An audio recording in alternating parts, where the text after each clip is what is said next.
Morning, मैं आचार्य सुकुमार doctor Devendra पाल सरस्वती विद्या मंदिर inter college के यूट्यूब चैनल में आपका स्वागत करता हूं। आज हम कक्षा 6 विषय गणित प्रश्नावली 3.4 के कुछ सवाल हल करेंगे। देखते हैं पहला सवाल क्या है हमारा। यह है हमारा प्रश्न नंबर 1, अधोलिखित के सार्वगुणनखंड ज्ञात कीजिए। देखो, एक होता है सार्वगुणनखंड और एक होता है सार्वगुणज। इनमें अंतर समझने पहले क्या होता है भाई, गुणनखंड जो होता है वो किसी संख्या के टुकड़े होते हैं कि मतलब कौन कौन सी संख्या से इसे पूरा पूरा डिवाइड किया जा सकता है, भाग किया जा सकता है, उसे हम क्या कहते हैं, गुणनखंड कहते हैं। और गुणज जो होते हैं वो किसी संख्या को, जैसे मान लीजिए कोई संख्या 6 है, ठीक है, तो उसके जो गुणज होंगे वो 12, फिर 18, फिर 24 ऐसे, यानी एक पहाड़े के टेबल के अनुसार उसके गुणज होते हैं। तो देखते हैं क्या करते हैं भाई।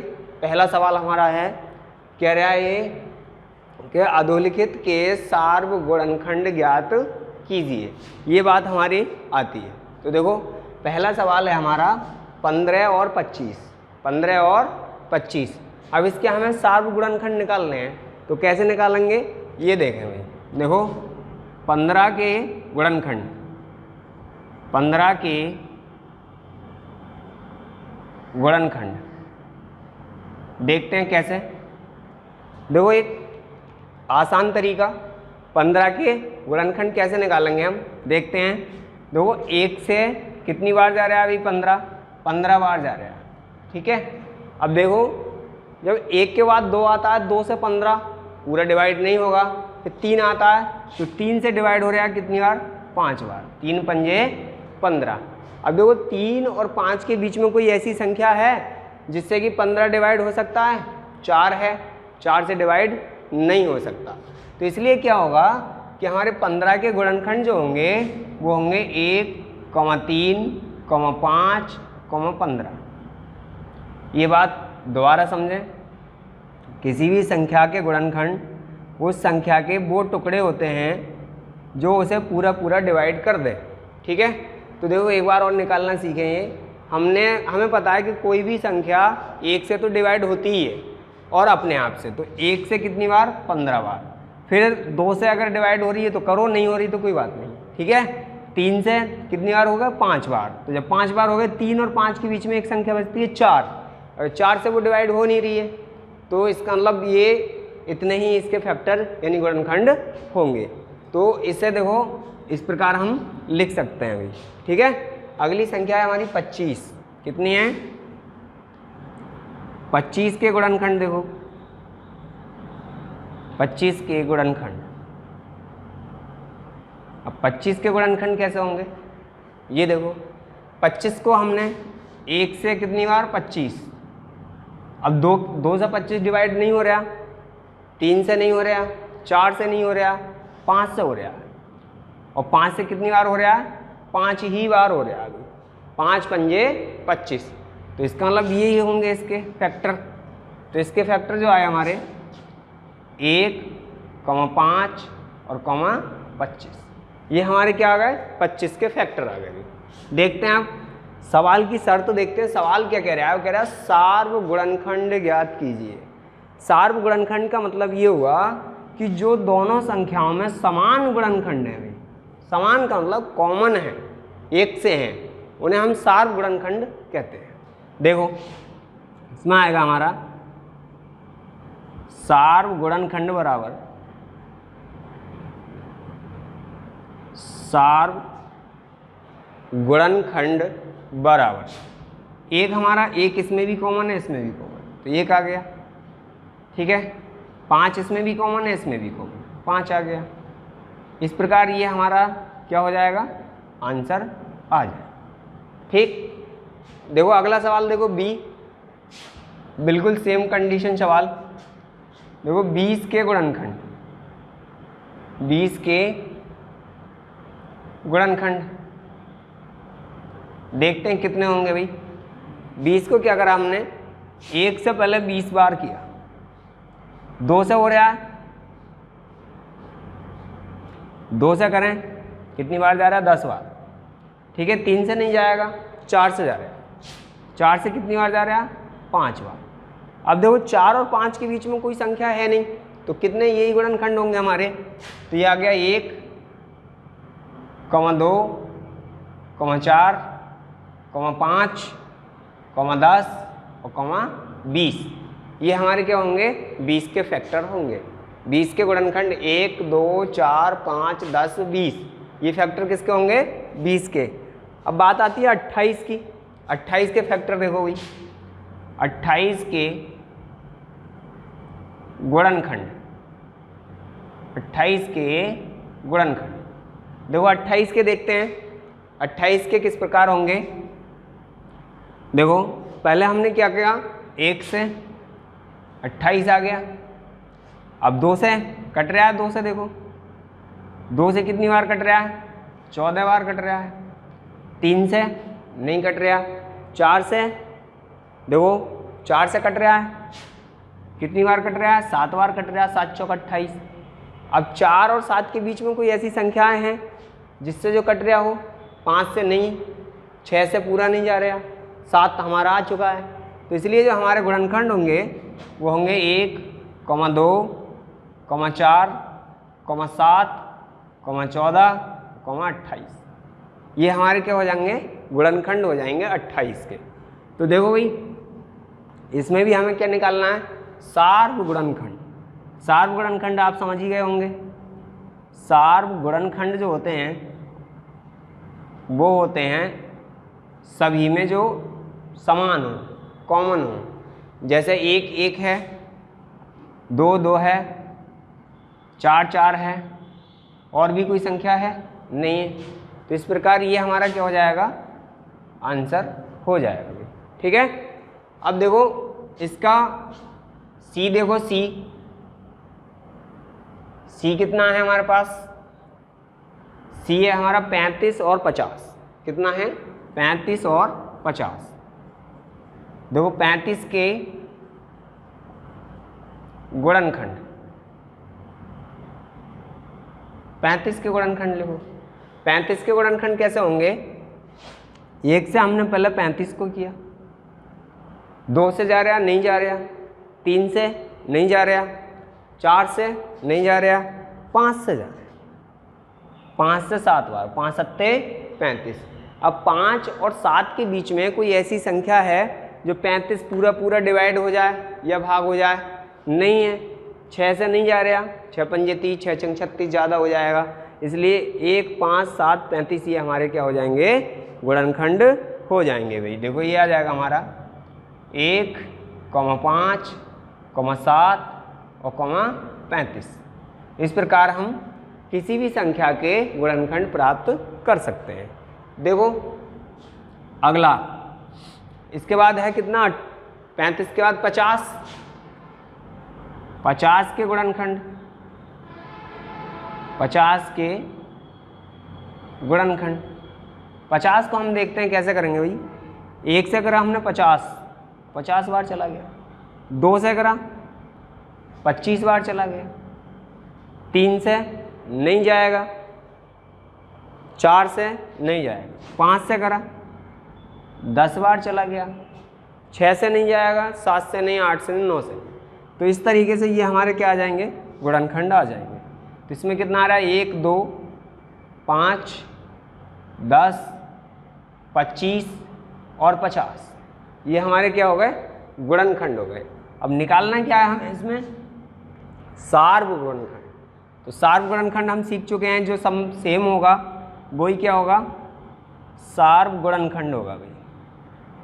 सार्वगुणनखंड बराबर हमारा आ जाएगा, 1 आ गया और 5 आ गया।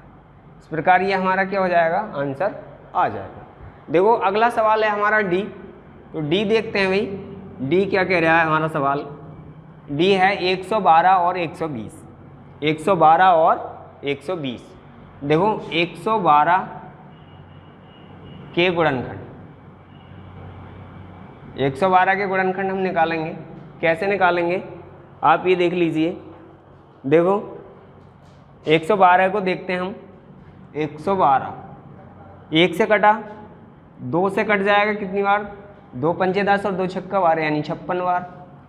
3 से कट जाएगा, देखो कितनी बार कट रहा है 3 से, 3 से कितनी बार कट रहा है ये, देखो 3 दूनी 6, 6 आ गया, बचे कितने 5, और 3 से जो कटेगा हमारा, ये जो कट जाएगा हमारा 3 से नहीं कट रहे हैं, ठीक है, 112 नहीं कटेगा 3 से, 4 से कटेगा। कितने से कटेगा, 4 से। 4 से कितनी बार कट रहा है, 4 दूनी 8, बचे कितने 3 हो गए और 2, 4 अट्ठे 32, यानी 28 बार हमारा कट जाएगा। 4 से कट जाएगा, फिर 7 से कट रहा है, देखो 7 से कितनी बार कट रहा है, 7 ही का ना 7, और बचे कितने 4, 42 हो जाएगा। देखो 7 ही का ना 7 और 7 छंग 42, यानी 16 सत्ते 112। फिर किसके बाद देखो 8 से कट रहा है हमारा, 8 से काटो कितनी बार कट रहा है, 8 ही का ना 8, बचे कितने 3, और 8 चौक 32, 14 बार कट जाएगा। अब 8 और 14 के बीच में कोई ऐसी संख्या है क्या जो 112 कट सकता है, नहीं कट सकता। 9 से नहीं कट सकता, 10 से नहीं कट सकता, 11, 12, 13 तक नहीं कटेगा, इसलिए 14 तक ही होगा ये। तो इसे हम लिख सकते हैं, हम 1, 2, 4, 7, 8, 14, 16, 28 और 56 और 112, ये इसके क्या आ जाएंगे, गुणनखंड आ जाएंगे, ठीक है। इसी प्रकार हम 120 के करना चाहेंगे। 120 में देखते हैं क्या है, 120 के गुणनखंड, 120 के गुणनखंड। जब हमने 120 के गुणनखंड करे, गुणनखंड 120 के गुणनखंड आए, कैसे आएंगे, देखो सेम कंडीशन, 1 से 120 को ये कर दिया हमने, 120 आ गया। 2 से करेंगे कितनी, 60 बार आ गया, ठीक है। 3 से करेंगे 40 बार आ गया, 3 चौक 12। 4 से करेंगे 30 बार आ गया, 4 तिया 12। 5 से करेंगे 5 दूनी 10 और 5 चौक 20, 24 बार आ गया, ठीक है। जब ये 5 से कितनी आ जाएगा, 24 बार। 6 से देखो 6 दूनी 12, 6 से कितनी 20 बार आ गया, ठीक है। अब कितने से करेंगे, 7 से नहीं जाएगा। 8 से देखो, 8 से जा रहा है अभी, 8 ही का ना 8 और 8 चौक 8 ही का ना 8 हो गए, और बचे कितने 40 हो गए, 8 पंजे 40, तो 15 बार चला जाएगा, 8 से 15। अब देखो 8 और 15 के बीच में क्या कोई संख्या ऐसी है जो इसे हम भाग कर सकते हैं, नहीं है, पूरी पूरी डिवाइड नहीं हो सकती है। तो इसके गुणनखंड जो आ जाएंगे हमारे, वो आएंगे 1, 2, 3, 4, 5, 6, 8, 8 के बाद 15, 15 के बाद 20 और 20 के बाद 24, 24 के बाद 30, 30 के बाद 40, 40 के बाद 60 और 60 के बाद 120, ये हमारे फैक्टर आ जाते हैं। तो इसमें क्या हुआ, ये हमारे गुणनखंड आ गए। अब देखते हैं भाई सार्व गुणनखंड क्या है इसका। सार्व गुणनखंड जो होगा हमारा वो ये होगा, देखो सार्व गुणनखंड, सार्व गुणनखंड बराबर जो आ गया हमारा, जो सब में मिलता हो। देखो एक इसमें मिल रहा है, एक इसमें मिल रहा है, एक आ गया, 2 मिल गया, 2 मिल गया, 2 आ गया, 3 है नहीं है, 4 है, 4 है, 4 आ गया, 5 है नहीं है, 6 7 नहीं है, तो इसलिए 1 2 4 ये हमारे क्या आ जाएंगे, आंसर आ जाएंगे। तो इस प्रकार ये हम क्या सार्व गुणनखंड निकालना सीख गए हैं। देखते हैं अगला सवाल। अगला सवाल है हमारा प्रश्न संख्या 3, निम्नलिखित के प्रथम 3 सार्व गुणज ज्ञात कीजिए। अभी जो था हमारा सार्व गुणनखंड था, अब क्या सार्व गुणज। तो गुणनखंड में क्या था, हम संख्याओं के गुणनखंड कर रहे थे। अब गुणज में क्या है, आप ये देखिए कि गुणज जो है वो एक टेबल है, ठीक है, यानी अगला 6 बढ़ता हुआ चला जाएगा। देखो 6 के गुणज, 6 के गुणज जो होंगे हमारे कितने होंगे, देखो 6 होंगे, 12 होंगे, 18 होंगे, यही तो आएगा। 6 दूनी 12, 6 तिया 18, 6 चौक 24, 6 पंजे 30, 6 छंग 36, ठीक है, 42, 48, 54, 60, 66, 72, ठीक है। और 72 का लिख सकते हैं 78, 84, 90, 78, ठीक है, ये हम लिख सकते हैं भाई, सही है ना। अब क्या आएगा हमारा 8 के गुणज, 8 के गुणज, 8 के गुणज जो लिखेंगे हम वो इस प्रकार लिखेंगे 8 एकन 8, 8 दूनी 16, 8 तिया 24, 8 चौक 32, 8 पंजे 40, 8 छंग 48, 8 सत्ते 56, 8 अट्ठे 64, 8 नेम 72 और 8 ढाई 80, फिर 88, 78 से ज़्यादा हो गए। अब क्या करते हैं, वो कह रहा है सार्वगुणज बताइए इसके। क्या बताइए, सार्वगुणज जो होंगे हमारे, सार्वगुणज बराबर ये आएगा हमारा। देखो सार्वगुणज का मतलब हो गया जो सब में मिलता हो। क्या हो, सब में मिलता हो। तो देखो कितना मिल रहा है, 24, 24 मिल रहा है, ठीक है। और कितना मिल रहा है, 48, 48 मिल रहा है। और कितना मिल रहा है भाई, और देखते हैं, देखो 72, 72 मिल रहा है। सवाल की शर्त क्या थी, पहले सवाल पर नजर मान लें। सवाल कह रहा है निम्नलिखित के प्रथम 3 सार्वगुणज, तो हमें सिर्फ 3 ही देखने हैं, 1, 2 और 3, ठीक है, आगे नहीं बढ़ना। तो हमारे सार्वगुणज जो आ गए, कितना आ गया, 24 आ गया, 48 आ गया, और कितना आ गया, 72 आ गया। ये हमारा क्या हो जाता है, आंसर हो जाता है। देखो इस प्रकार ये आप इसके निकाल के देखें खुद ना, तो देख लें। देखो क्या करना है हमें इसमें, इसमें देखो 12 के निकालते हैं हम भाई। ये ए हो गया, बी देखो 12 के गुणज जो होंगे हमारे कितने होंगे, 12, 24, 12 तिया 36, 48, 12 पंजे 60, 12 छंग 72, 12 सत्ते 84, 12 अट्ठे 96, 12 नम 108 और 12 ढाई 120, या इससे आगे भी हम निकाल सकते हैं, ठीक है।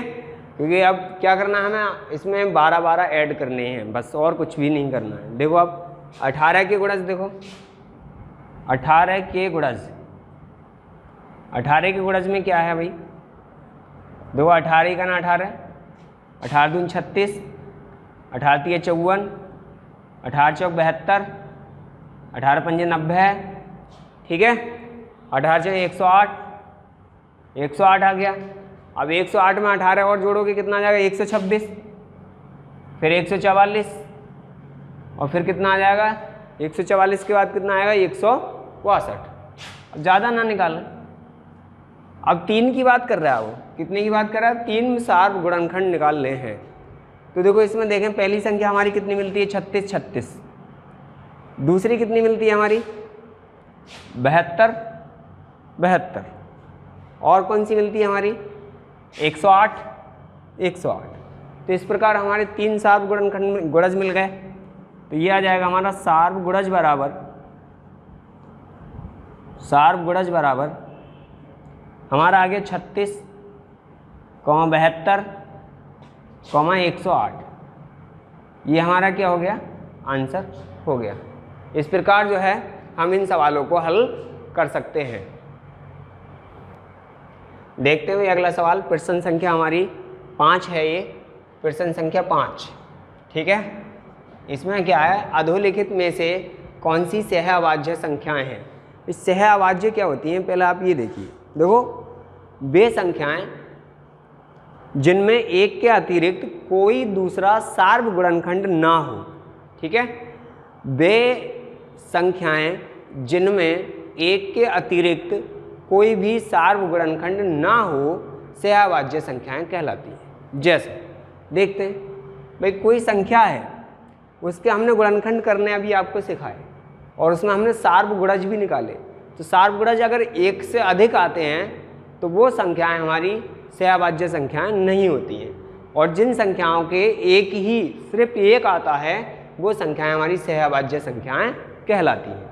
जैसे देखो भाई 15 है ये, अब 15 के गुणनखंड कैसे कर रहे हैं हम, 15 के गुणनखंड करने हैं हमें। देखो 15 के गुणनखंड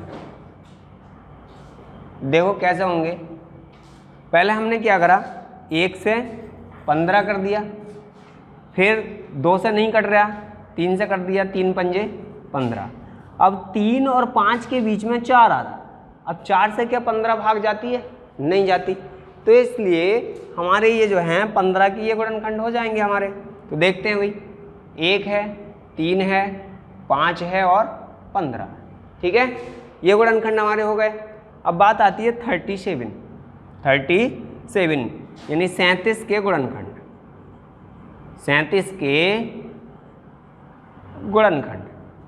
अब 37 के गुणनखंड कैसे होंगे, अब 37 कैसी है, अभाज्य संख्या है ये, 37 तो या तो 1 से कटेगी या फिर अपने आप से कटेगी, तो इसके जो होंगे 1 और 37, ये 2 ही गुणनखंड होंगे भाई इसके। तो यहाँ पे क्या आया, 1 आया और 37 आया। अब बात आती है हमारी सार्वगुणनखंड की। तो देखो सार्वगुणनखंड जो होंगे हमारे कितना है, 1 है, बराबर 1। अब हमने अभी बताई थी आपको कि वे संख्याएं जिनमें सार्वगुणनखंड सिर्फ और सिर्फ 1 होता है वो अभाज्य संख्याएं कहलाती हैं। तो इसमें हमने देखा कि हमने जब दोनों के गुणनखंड किए तो इसमें हमारा जो कॉमन जो है वो 1 ही है, बस कितना है, 1 है। तो इसलिए 35 और 15 और 37 कैसी हैं, अतः 15 और 37 सहअभाज्य संख्याएं हैं, सहअभाज्य संख्याएं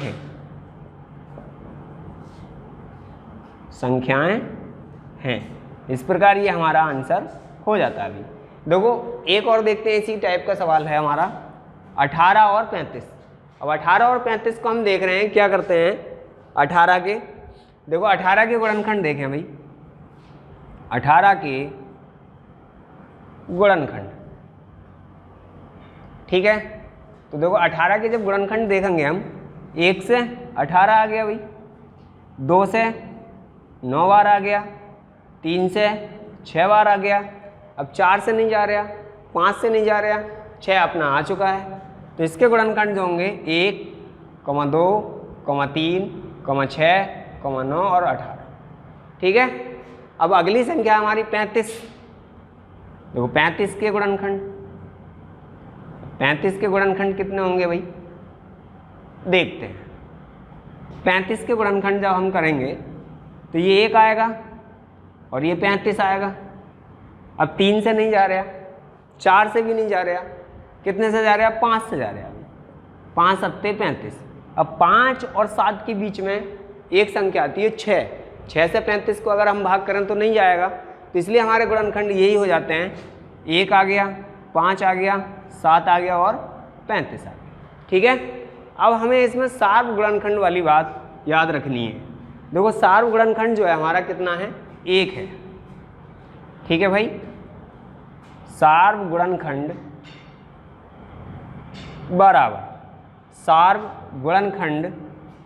बराबर 1 है, ठीक है। जब सार्वगुणनखंड 1 है तो ये संख्या हमारी कैसी हो गई, सहअभाज्य संख्याएं हैं। अतः लिख देंगे हम, अतः 18 और 35 सहअभाज्य संख्याएं हैं, सहअभाज्य संख्याएं हैं। इस प्रकार इस सवाल को हम हल कर सकते हैं, यह आंसर आ जाता है। इस प्रकार हमने ये सवाल सॉल्व करे। तो मैं उम्मीद करता हूँ आप सबको बहुत अच्छे से समझ में आया होगा, और अगर हमारी वीडियो अच्छी लगे तो इसे लाइक और कमेंट्स करें, और जब तक अगली वीडियो आती है तब तक के लिए धन्यवाद।